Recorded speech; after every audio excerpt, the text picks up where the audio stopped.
Hi guys, আজকে আমি বলছি না welcome to another blog of আমাদের রূপকথা, কারণ তোমরা টাইটেল দেখে বুঝে গেছো যে আমাদের চ্যানেলটা মূলত ব্লগিং চ্যানেল, কিন্তু আজকের ভিডিওটা একটু অন্যরকম।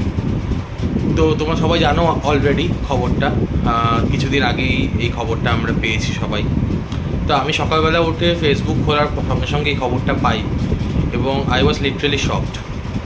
তার কারণ হচ্ছে অ্যাংরি র্যান্টম্যান এমন একজন ইউটিউবার ছিল যাকে দেখে আমি পার্সোনালি খুব ইন্সপায়ার্ড হতাম, এবং কোথাও না কোথাও আমাদের ইউটিউব জার্নির পেছনে যে কজন ইউটিউবার আমাদের আর কি ইন্সপিরেশন ছিল তাদের মধ্যে অবশ্যই একদম প্রথম সারিতে ছিল অ্যাংরি র্যান্টম্যান।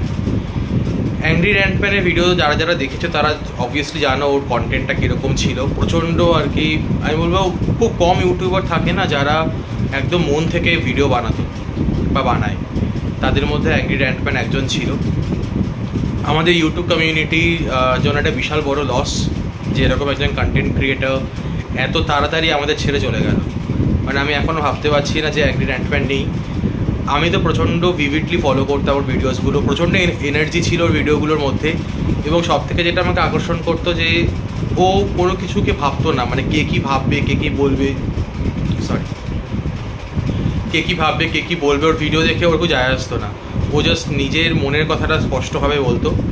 আর আমি নিজে যেহেতু খেলার প্রচণ্ড বড় ভক্ত ক্রিকেট এবং ফুটবলের, তো আমি সেই সূত্রেই ওর ভিডিও দেখা শুরু করি। এবং আমাদের ইউটিউব কমিউনিটি যদি তুমি দেখো স্পেশালি ফ্রম বেঙ্গল, তো তাহলে কিন্তু ও কিন্তু একদম প্রথম যারা শুরু করেছিল ইউটিউব জার্নি, মানে বঙ্গের কথায় মাথায় আসে আমাদের সবার অবভিয়াসলি, কারণ he is the biggest YouTuber from Bengal. তো ও কিন্তু প্রায় সমসাময়িক অ্যাংরি র্যান্টম্যান, ও সেই সময় থেকেই হয়তো আশেপাশের টাইম থেকেই শুরু করে। এবং এত অল্প বয়সে ছেলেটা চলে গেল, মানে আমার থেকেও ছেলেটা বছর কয়েক 1-2 বছরের ছোট। তো জাস্ট ভাবতে পারছি না। আমি পরে পড়লাম যে ওর একটা হার্টের আর কি কন্ডিশন ছিল বেশ ছোটোবেলা থেকেই, সেটারই আর কি ও অপারেশন করাতে যায়, তারপর মাল্টি অর্গান ফেলিয়ার হয়ে ও ছেড়ে চলে যায় আমাদের থেকে। Big loss. জানি না, মানে সত্যি এখনও মানতে অসুবিধাই হচ্ছে। তবে হ্যাঁ, আমি একটা কথাই বলবো, মানে ওদের ফ্যামিলিকে মানে কন্ডোলেন্সেস জানানো ছাড়া, তো সান্ত্বনা জানানো ছাড়া আর কিছু ভাষা নেই। তবে একটা রিকোয়েস্ট যে ওর চ্যানেলটাকে প্লিজ ওড়াবেন না। আমাদের যখনই মন খারাপ হবে তখনই আমরা ভিডিওগুলো বারবার দেখব, বারবার আমরা নিজেদের মনে হাসবো। এইভাবেই সব অনেক লক্ষ লক্ষ মানুষ ওকে মনে রাখবে চিরকাল। ইন্ডিয়া যখন ওয়ার্ল্ড কাপ হারলো তখনও খুব খারাপ লেগেছিল আমার মতন যারা ক্রিকেট পাগল লোক আছি। তখন তারা ওর ভিডিও দেখে কিন্তু কোথাও না কোথাও একটু হলেও হেসেছিলাম।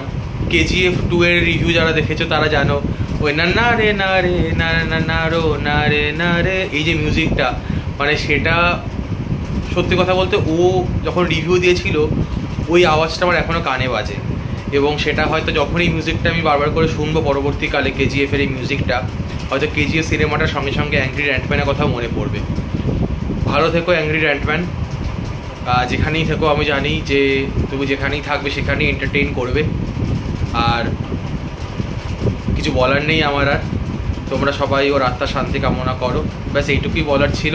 It's a big loss for us, but যেখানেই থাকবে ভালো থাকবে, এই বলেই ভিডিওটা শেষ করছি।